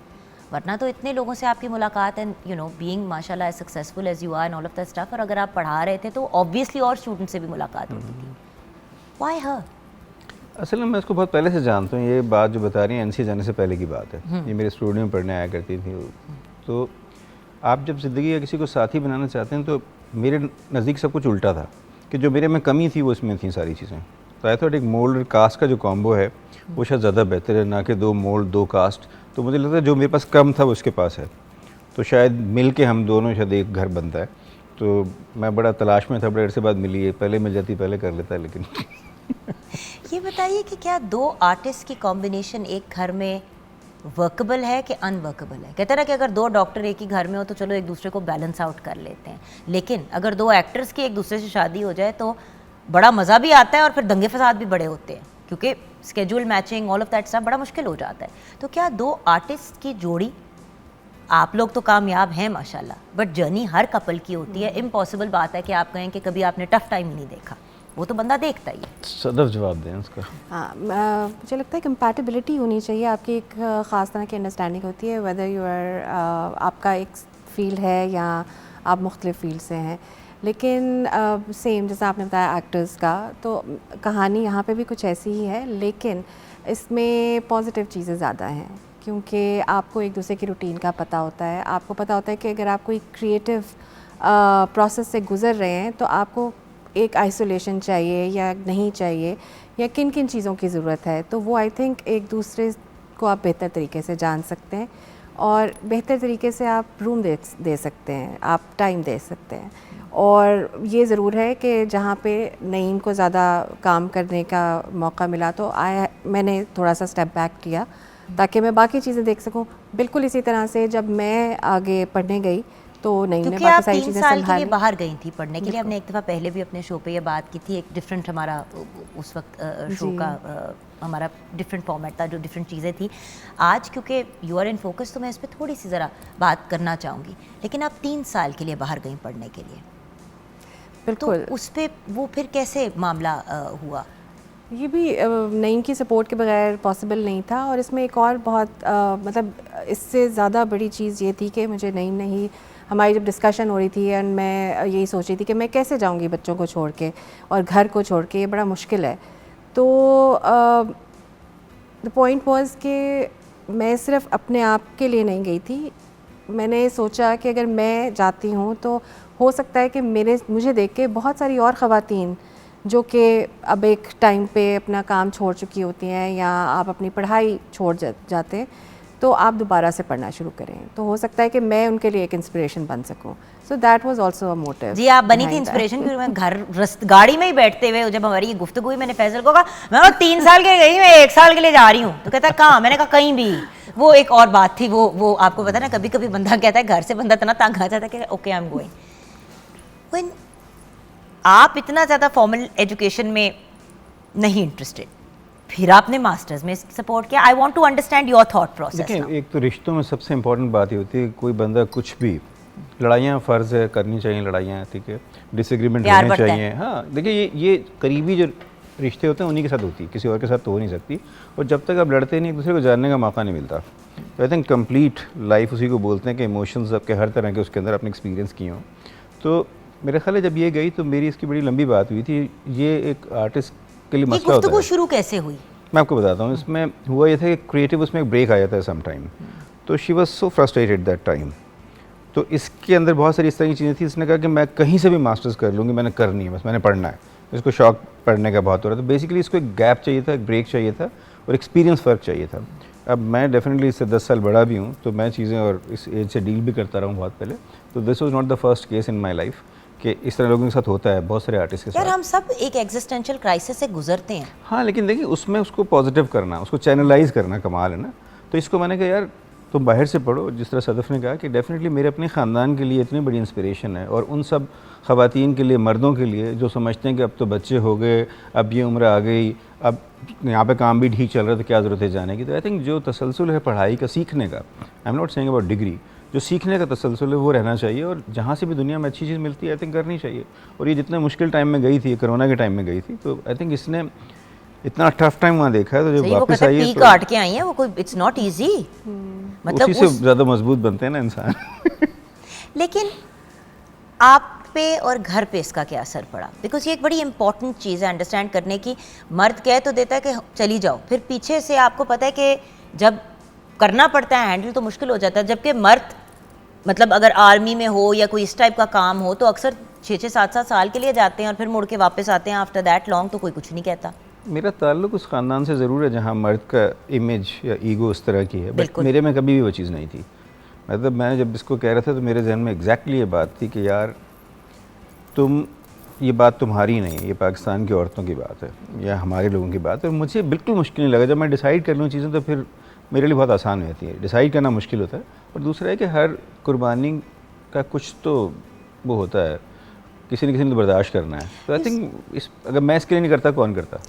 तो कोई ऐसा एहसान नहीं किया। You are not just her husband ना, यू आर ऑल्सो RM नहीं, जिसका एक जायंट बॉडी ऑफ वर्क है, जिसने ट्रैवल भी करना है, जो पूरी दुनिया में इनवाइट किया जाता है अपना काम दिखाने के लिए।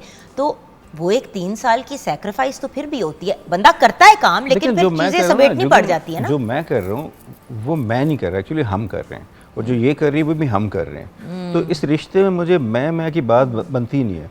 जो इसने किया उसमें मैं भी शामिल था, जो मैंने किया इसमें ये भी शामिल थी। जो प्राइड परफॉर्मेंस मुझे नहीं मिला, एक्चुअली इसको भी मिला है साथ, इवन बच्चों को, मेरे बहन भाइयों को, फैमिली को, क्योंकि ये कोई ऐसा सोलो ट्रैवल है नहीं है। क्योंकि आप लड़ते हैं बहुत सारी चीज़ों से और डिफरेंट महाज पे छोड़ते हैं। इसने एक माह से मुझे छोड़ के चली गई। बाजू का जब मैंने कहीं जाना था तो शायद इसको मैं देखे जाता हूँ। अभी मैं श्रीलंका गया हुआ था 2 महीने के लिए, तो पीछे से जब भी मैं घर से बाहर निकलता हूँ ना, सारे साहब उस वक्त आते हैं, तो फिर ये संभालती है सारी चीज़ें। तो आई थिंक मेरे ख्याल अगर दोनों मिल के चाहें तो रास्ता आधा हो सकता है किसी भी चीज़ मंजिल का। और यही तो चीज़ है ना कि इस रिलेशनशिप को अगर इंसान मजबूत कर ले तो फिर बाकी सारी चीज़ें आसान हो जाती हैं। लोग असल में पैसे के पीछे भागते हैं, वो कहते हैं हम पैसे कमा ले, हम ज़्यादा पैसे कमा ले, सब मसले हल हो जाएंगे। मुझे सदफ इतना ज़्यादा लोगों ने कहा कि how can you send your wife.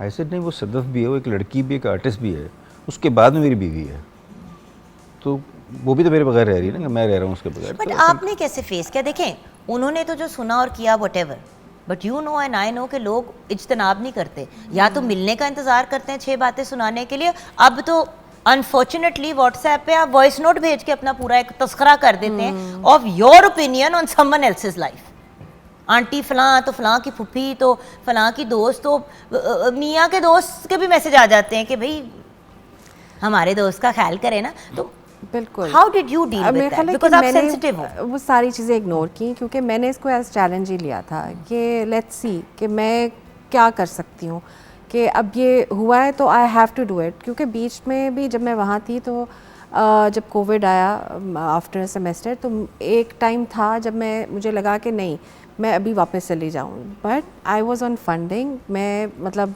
किसी के पैसों पे गई हुई थी, वहाँ से मुझे फंडिंग भी मिल रही थी, तो मुझे एथिकली ये बहुत बुरा लगा and it was kind of a challenge कि नहीं यार, अब मैंने अगर शुरू किया है तो मुझे इसको मुकम्मल करना है। मील पे भी पहुंचाने in spite of Covid and everything else. बड़े लोग पढ़ाइयाँ छोड़ के घर आ गए, उन्होंने कहा वर्क फ्रॉम होम। आपका वो काम ही नहीं है कि आप वर्क फ्रॉम होम। बिल्कुल। एंड उसमें मैं दोबारा से अपने टीचर्स को भी शामिल करूँगी क्योंकि उन्होंने मुझे बहुत ज़्यादा, वहाँ के जो टीचर्स मेरे एडवाइज़र्स थे वो बहुत उन्होंने सपोर्ट किया एंड पीछे से बच्चों की बहुत सपोर्ट थी एंड मुझे वो लोग कुछ ऐसी वैसी चीज़ें नहीं बताते थे जिसमें मुझे परेशान नहीं हो। तो आई थिंक ये पूरा मिलके ही एक चीज़ अचीव होती है। ये बात बहुत ज़रूरी थी करनी, क्योंकि जो इंस्पिरेशनल बातें हैं वो तो सारी ही हैं, लेकिन ये एक बड़ी इंपॉर्टेंट पैगाम था हमारी स्पेशली जो ऑडियंस है उनके लिए। छोटी सी ब्रेक आपकी इजाज़त से, उसके बाद जब हम वापस आएंगे तो आपके रिस्पेक्टिव काम के ऊपर बात करना चाहूँगी। And then of course formal education की फ़ैन, नॉन फॉर्मल एजुकेशन के फ़ैन, दोनों पढ़ा रहे हैं तो दोनों का क्या पढ़ाने का अंदाज़ एक जैसा है, मुख्तलिफ है, ये सब डिस्कस करेंगे ब्रेक के बाद।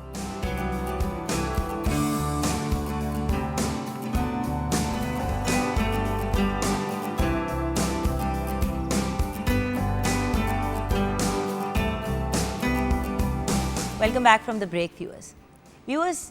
वो आर्टिस्ट ही होते हैं और स्पोर्ट्स पर्सनालिटीज़ ही होती हैं जो किसी भी मुल्क का नाम रोशन करती हैं, स्पेशली जब आप एक डेवलपिंग नेशन हो।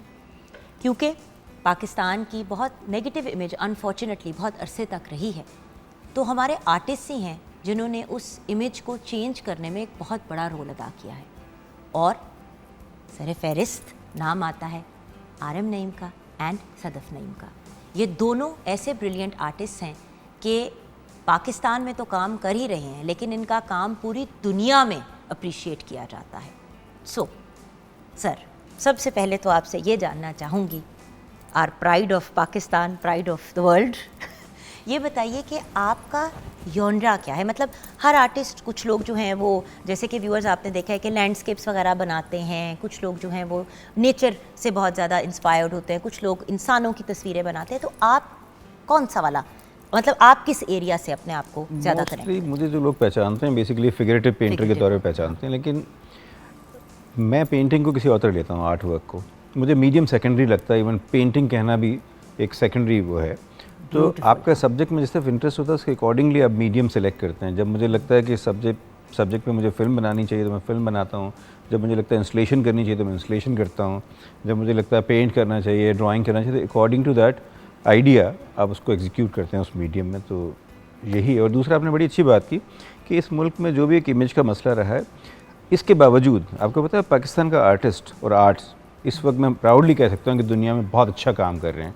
अगर यहाँ मुल्क में कुछ चीज़ सबसे अच्छी हो रही है तो वो आर्ट हो रहा है, विजुअल आर्ट। और वो प्रैक्टिस हो सकता है, पता नहीं इस हालात के रिएक्शन में कर रहे हैं या किस वजह से कर रहे हैं, या वो अवेलेबिलिटी नहीं है चीज़ों की उस वजह से कर रहे हैं, बट हो इस तरह से रहा है कि ट्रुथ कि आर्ट बहुत अच्छा हो रहा है पाकिस्तान का। कहीं पे भी आप जाते हैं तो वो लोग आइडेंटिफाई करते हैं आर्ट से पाकिस्तान को। लेकिन देखिए, you are one of the most respected and celebrated artist of Pakistan. ये कैसे बनते हैं? मुझे पता बड़ा अजीब सा सवाल पूछ रही हूँ, लेकिन होता है ना कि जिस तरह कोई आके पूछता है, जिस तरह कोई फवाद खान से आके पूछता है कि हम आपकी तरह कैसे बन सकते हैं, या शान से पूछते हैं कैसे तरह, तो आप हमारी आर्ट की दुनिया के सुपरस्टार है ना, तो आई वांट टू अंडरस्टैंड कि आप जैसा कैसे बनते हैं। मेरे ख्याल है आप जैसा कोई हमारी हम में से किसी दुनिया को भी में आए, हाँ, हम में से किसी को भी एक दूसरे जैसा नहीं बनना चाहिए। आरएम नईम को आरएम नईम बनना बता था, देना कि आरएम नईम बनना टाइप था। कैसे बन सकते मैं आपको हैं? बताता हूँ ना, जो आपको ठीक लगता है आप इंस्टिंक्ट को फॉलो करें, सच्चाई रखें, मेहनत करें, ये सब चीज़ें रास्ते में, फेम भी आ जाएगी, पैसा भी आ जाएगा, सब कुछ आ जाएगा। लेकिन ऐसे नहीं होता कि आपने यहाँ हिट मारना तो सारा एक्सपीरियंस। फेम गोल था कि नहीं था? सच बोलना है। कभी भी नहीं था। अमीर होना, पैसे कमाना था? मैं आपको बताता हूँ किस तरह का फेम था। मैं भी कल भी सदस्य से बता रहा था, मुझे गलियों में मशहूर होने का शौक था। मुझे रोड पे चलते हुए लोग मेरे से ऑटोग्राफ लें, मुझे इसका शौक़ था। मुझे वो वाला आर्टिस्ट बनने का शौक़ नहीं था जिसको सिर्फ एक ख़ास तरह से देखा जाता है, मुझे पब्लिक में रहने का शौक़ था। और यही वजह थी स्टूडियो। अभी मैं इसको बता रहा था कि मैं कनाल पार्क बाज़ार में जा रहा था, एक बंदा मोटरसाइकिल पर रुका, उसने कहा सर आपको मैं सोच भी नहीं सकता था मुझे यहाँ मिल जाएंगे, can I have a selfie with you. मैं सदके जाऊँ। तो मुझे इतना अच्छा लगा कि यार इस मुल्क में विजुअल आर्टिस्ट को भी लोग इस तरह जानते हैं। आई थिंक ये बहुत बड़ी एक सक्सेस है। सोशल कि मीडिया का आपको- ये एक फ़ायदा बिल्कुल, ज़रूर हुआ है, जहाँ बहुत से नुकसान हुए फ़ायदा बहुत हुआ है। कि लोग आपको वैसे पहचाने, क्योंकि हमारा जो काम है वो कैनवस पे होता है और हम पीछे होते हैं। तो आई थिंक ये एक बड़ी अचीवमेंट है कि लोग आपको वैसे पहचाने। नहीं, आई थिंक अब मीडिया पे भी आर्टिस्ट आके ना झिझकता नहीं है। पहले वो बोलते हुए शर्माता था, स्क्रीन पे आते हुए शर्माता था, अब वो मसले नहीं है। अब लेकिन चैनल शुरू भी में बहुत आप ज़्यादा भी हो कम गए कम हैं। आते थे सर, जी, शुरू में आप भी कम कम मीडिया में मेरे आते ख्याल से मैं सबसे ज़्यादा आया हूँ। व्हाट आई पर्सनली बिलीव, क्योंकि मैं मेरे साथ के जितने लोग थे उनको तो सब बहुत ड्रामे शर्म में आती भी आप थी। थे, वो तो एक मुख्तलिफ बात है ना। शर्म- वो तो शर्म आती थी वो तो लोगों एक मुख्तलिफ बात है। But what I mean is के from an interview point of view, मैं इस चीज़ पे अपनी कॉलीग से एक्चुअली गिला करना चाहती हूँ। कंपैरेटिवली आप फिर भी कम आए हैं, इसलिए कम आए हैं क्योंकि व्यूअर्स, जैसे कि हमने मॉर्निंग शो में बुलाया, तो जब हम बात कर रहे थे तो लोग अक्सर कहते हैं कि जी आर्टिस्ट राइटर्स वगैरह उनका तो काम देख ही लेते हैं, वो तो फिर आप एक्टर का भी देख लेते हैं। देखिए, जो भी इंसान हमारे मुल्क का नाम रोशन कर रहा है और हमारे लिए रोल मॉडल है, हमने उनको यहाँ बुलाना है। क्योंकि अगर हम ही अपनों को नहीं अप्रिशिएट करेंगे तो बाहर वाले क्यों करेंगे। दूसरा है कि जो स्क्रीन पे आप दिखाएंगे ना, जितना बड़ा चढ़ा के दिखाएंगे उसको, ठीक है, मुझे लोग उसको लगता है फॉलो आपने करेंगे। इंटरनेशनली ज्यादा इंटरव्यूज दिए होंगे। हाँ, लोग फॉलो ज़्यादा करेंगे अगर तो आप मैं कह रही दिखाएंगे जिनको लोग वैसे बनना चाहेंगे ना। लोग अगर हमारी ज़िंदगी में जानना चाहते हैं हमने कैसे कुछ किया या आपकी ज़िंदगी में या इनकी ज़िंदगी में, तो इंस्पिरेशनल स्टोरीज होंगी तो लोग आगे आएंगे। तो आई थिंक थोड़ा सा स्लॉट उनके लिए रख लेना चाहिए, क्रिएटिव लोगों के लिए भी। तो मिस क्रिएटिव आप कुछ अपनी पसंद का बताएं। आपका कुछ काम तो मेरे पास भी है, इसलिए आई फील वेरी प्राउड। तो मेरा अब जो रीसेंट काम मैं कर रही हूँ वो एक तरह से मोनोलॉग है। जैसे आप अपने आप से बात करते हैं, बहुत सारा आप कैथारसिस करते हैं, तो मेरा काम कुछ उस तरफ है जिस पे मुझे ऐसे लगता है कि हम ख़वातीन के बहुत सारी चीज़ें बहुत मिलती जुलती होती हैं, कि आपके सेंटिमेंट्स बहुत एक जैसे होते हैं। तो it is kind of a monologue कि मैं अपने आप से ही बातें कर रही हूँ, कुछ गिले शिकवे कर रही हूँ, कुछ अच्छी बातें कर रही हूँ, अप्रिशिएट कर रही हूँ। So it is about that. और आप दोनों का काम बहुत मुख्तलिफ है, आप दोनों की सोच भी मेरे ख्याल से बहुत डिफरेंट है। शुक्र तो है। कभी कभी इख्तलाफ नहीं होता, कभी कभी आप ये नहीं कहते कि यार मतलब समझ नहीं आई, कभी आप नहीं कहती कि आरएम ये की तुसी की कीता है, मुझे कुछ समझ नहीं हम कभी काम पे कभी नहीं ऐसा बात नहीं हुआ। करते। हम काम पे ये कहती भी कम तो बात कभी होती काम है, पे हमारी बात काम नहीं के बारे अच्छा, में नहीं करते कम बात। बात होती है, बहुत अकलमंद करते। और है। बड़ा कुछ सुधा कर रहे हैं। इसीलिए तो शादी चल रही है, इसीलिए तो चल रही है। और हमारी वर्किंग स्पेस भी अलग है, मेरा स्टूडियो अलग है, नहीं अपनी जगह पे काम करते हैं। तो आई थिंक लेकिन उसी जगह पे है स्पेस या नहीं, मुख्तलिफ जगहों पे है, जगहें बिल्कुल फ़र्क है। ये बताइए कि आप फॉर्मल एजुकेशन के कोई ख़ास फ़ैन नहीं हैं और आप एनसीए से वाबस्ता है, वहाँ पे इतना ज़्यादा उस टाइप का नहीं होता सिलसिला, और अदरवाइज़ भी आपके पास बहुत से लोग आते हैं, अपना आपको मेंटोर मानते हैं, कुछ रूहानी भी मानते हैं जिनकी एक्सेस नहीं होती। और आप क्योंकि आपने फॉर्मल आपने मास्टर्स भी जाके किया, ये सारा कुछ किया, और आप पंजाब यूनिवर्सिटी एंड एनसीए में पढ़ा लिया, तो आप दोनों के पढ़ाने के बारे में आपकी क्या राय है, आपका टीचिंग स्टाइल क्या है?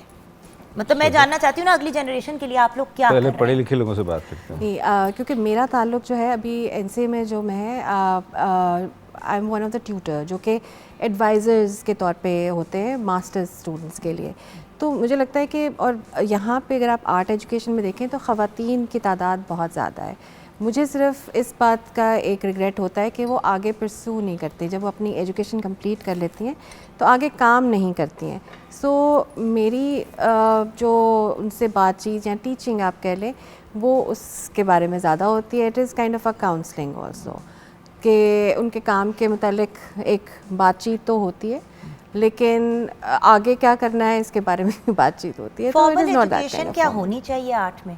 ये आपकी राय में सिर्फ ले रही हूँ, उनसे मैं बिल्कुल मुख्तलिफ ये सवाल पूछना। अच्छा, इसमें art education is not only कि आप एक कोई अच्छा सा तस्वीर तख्लीक कर रहे हैं या कोई एक तख्लीकी काम सिर्फ कर रहे हैं, ये बाकी सारे शोबों को अपने अंदर लेकर आता है। जैसे आप कह लें कि इसका ताल्लुक साइंस से भी है, और जिस तरह साइंस में आप कोई रिसर्च कर रहे हैं, इसी तरह से आप आर्ट में एक कोई चीज़ तख्लीक करते हैं और उसके पीछे एक रिसर्च होती है आप माहिर नफ्सियात भी हैं क्योंकि आप अपनी बिल्कुल। थेरेपी कर रहे हैं अपने काम के थ्रू, और लोगों की भी कर रहे हैं बिल्कुल क्योंकि सुकून मिलता है अच्छे आर्ट वर्क को देख के, और जिसमें कोई पैगाम हो उससे आप अपने आप को कनेक्ट कर लेते हैं। वो आपकी एक ज़िंदगी का, मेरे घर में कुछ ऐसी पेंटिंग्स जिनको मैं देखती हूँ तो मुझे देख के सुकून मिलता है। बुरे से बुरे वक्त पे मैं उनको जाके देखती हूँ तो मुझे एकदम से ना लगता है it's going to be okay. बिल्कुल। और सबसे बड़ी बात कि आप माशरे में जो भी चीज़ें हो रही हैं उस पर सवाल उठा सकते हैं, लोगों को सोच दे सकते हैं कि आपने किस बारे में सोचना है। तो इसमें कोई फॉर्मल एजुकेशन उस तरह से ऑब्वियसली नहीं हो सकती क्योंकि इसमें बहुत सारी चीज़ें शामिल हैं, तो it's kind of all rounder thing कि आप इसको सेपरेट नहीं कर सकते किसी भी और सब्जेक्ट से। बॉस आप क्या गलियों में ले जाते हैं अपने स्टूडेंट्स को? नहीं, मेरा बड़ा सिंपल उसूल है कि एक जिसको हम प्रोफेशनल आर्टिस्ट बोलते हैं ना, उसके लिए फॉर्मल होना बहुत ज़रूरी है। अगर 8 आवर्स हैं तो 8 आवर्स काम करना चाहिए। और मेरा एक बड़ा सिंपल थियरी है, मैं कहता हूँ 8 8 8। अगर आप शुरू के 8 आवर्स जो भी कुछ बनना चाह रहे हैं उस पर लगा दें, और दूसरे 8 आवर्स आप उसको एंजॉय करें, उसको रिसर्च करें, जो भी करना करें, और 8 घंटे सो जाएं। वो बहुत तो आपको ज़रूरी है। दुनिया में कोई नहीं रोक सकता। तो मैं जब क्लास में होता हूँ तो मैं बहुत स्ट्रिक्टली फॉलो करता हूँ डिसिप्लिन को कि यार प्रोफेशनली आपके पास चॉइस नहीं है और आपने वो जो 10,000 आवर्स हैं पूरे करने ही करने हैं। तो उसमें पढ़ना भी शामिल है, उसमें देखना भी शामिल है, उसमें मिलना भी शामिल है। तो हमारे अनफॉर्चुनेटली होता ही है कि जो टीचिंग में हैं बहुत सारे ऐसे लोग हैं जिन्हें टीचर नहीं होना चाहिए, टू बी वेरी ऑनेस्ट। ठीक है, वो बेचारे नौकरी के चक्कर में आए हुए हैं और उनके मसले हैं, लेकिन जो टीचर होने के लिए डेडिकेशन चाहिए, जो नॉलेज आपको चाहिए होती है, वो समहाउ और दिल बड़ा चाहिए क्योंकि जिस हर पे पे बंदा टीचर आपके काम रंग कर में रहा नहीं है। ढलेगा। हर बंदा, जैसे कि आपने कहा आरएम नईम नहीं बन सकता। अब आरएम नईम अगर पढ़ा रहा है लेकिन उसके स्टूडेंट्स आरएम नईम ही बनना चाह रहे हैं तो ज़रा मसला हो जाता है ना वहाँ पे। उस चीज़ से निकालना ज़रूरी होता है। मैंने बिल्कुल नहीं बनना था टीचर। मेरे टीचर्स ने मुझे ज़बरदस्ती, उन्होंने कहा कि एक इस स्कूल ऑफ थॉट को कोई रिप्रेजेंट कर सकता है या नहीं। तो मैंने 2 दफ़ा रिज़ाइन करने की कोशिश भी की है बीच में। ठीक है, लत फड़ ली जाती है कि नहीं। क्योंकि एक स्टेज पे होता है कि आप, जब मेरी उन टीचर से बात हुई उन्होंने कहा कि नहीं, हमें पता था कि ये वक्त आएगा कि आपके पास वक्त नहीं होगा कि आप पूरा टाइम दे सकें, लेकिन उस वक्त ही चैरिटी समझ के करना है असल इस काम को। तो आई थिंक अब मैं जाता हूँ, अब ज़्यादा क्लियर हूँ। अब मुझे लगता है कि हाँ यार, अब जो मैं दे रहा हूँ अपनी ज़िंदगी का बेस्ट दे रहा हूँ। पहले शायद मैं भी सीख रहा था और सिखा रहा था साथ साथ था, अब मेरा ज़्यादा फोकस है, मैं ज़्यादा इन बच्चों को समझता हूँ, साइकी को ज़्यादा समझता हूँ। तो अब की टीचिंग मुझे अपनी पुरानी टीचिंग से बहुत बेहतर लगती है। ऑसम। जल्दी से नज़र मैंने किचन में भी डालनी है, वो मैं 2 लम्हों में डालूंगी, लेकिन उससे पहले मुझे आप दोनों का पैगाम चाहिए, आपके फैंस के लिए, हमारे व्यूअर्स के लिए। लेकिन आर्ट को आप साइड पे कर दें। देखिए, सबसे पहले तो आप दोनों पहले स्टूडेंट्स ऑफ लाइफ थे, अब आप टीचर्स ऑफ लाइफ हैं। ज़िंदगी का पैगाम मैं चाहती हूँ कि आप लोग दें हमारे व्यूअर्स को। आजकल मोटिवेशनल स्पीकिंग बड़ी है ना, तो आप दोनों से बड़ी मोटिवेशन हमारे लिए क्या है? मेरे ख्याल से जो भी बनना है ना आपने, उसके लिए जो मैक्सिमम कर सकते हैं वो आपको करना चाहिए, और उसमें 2 आप में हिम्मत होनी चाहिए। ठीक है, फिज़िकल एनर्जी भी हो आप में और स्पिरिचुअल एनर्जी भी हो, और उस नीयत से अपने आप को डेडिकेट कर दें उस तरफ, और डेफिनेटली आप खुद ब खुद एक इंस्पिरेशनल पर्सनैलिटी बन जाएंगे। तो मेरा ख्याल है जो ख्वाब देखते हैं उसकी ताबीर के लिए दिन रात एक कर दें, और वही हमारा पाकिस्तान होगा इंशाल्लाह।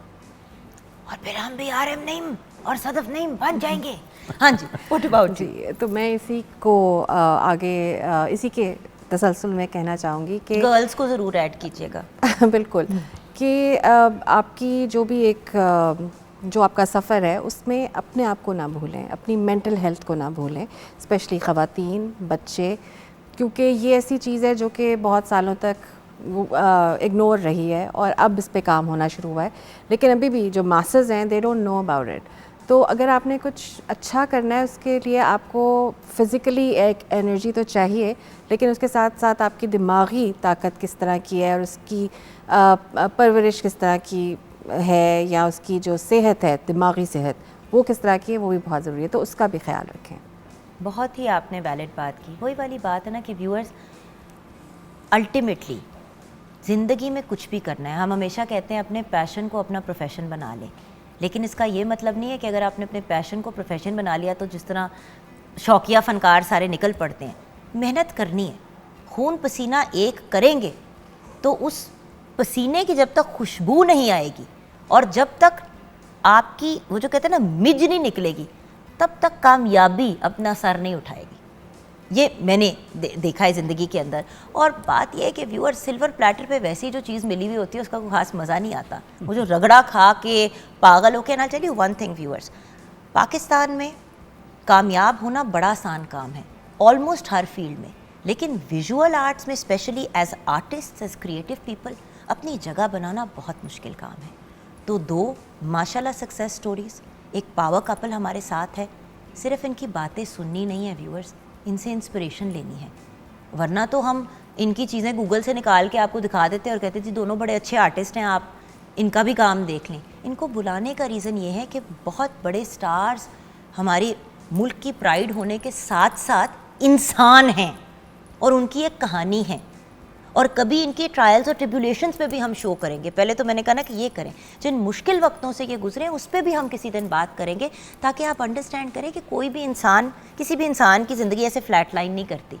जब फ्लैट लाइन करती है, वो दिल का भी मॉनिटर लगे तो बंदा मर चुका होता है।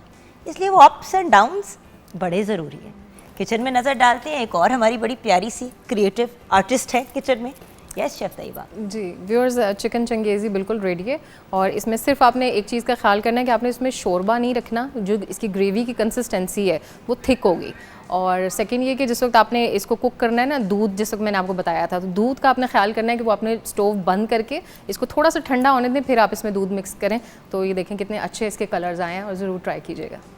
Thank you so much chef Tayyaba. Again, जब इंसान में पैशन होता है, जब इंसान अपने काम से मोहब्बत करता है, चाहे आप शेफ़ हों, चाहे आप एक विजुअल आर्टिस्ट हो, चाहे आप मेरी तरह एक नालायक होस्ट हों, कुछ भी हो, दिल से करें, भरपूर अंदाज में करें। ज़िंदगी जीने का नाम है, सिर्फ गुजारनी नहीं है। दुआ कीजिए कि आरम नईम और सदफ़ नईम और करोड़ों कामयाबियाँ अचीव करें, हमारे मुल्क का नाम रोशन करते रहें, अपने बच्चों के, अपनी फैमिली के सर पे सलामत रहें। आमीन सुमा आमीन। खुदा हाफिज़ व्यूअर्स।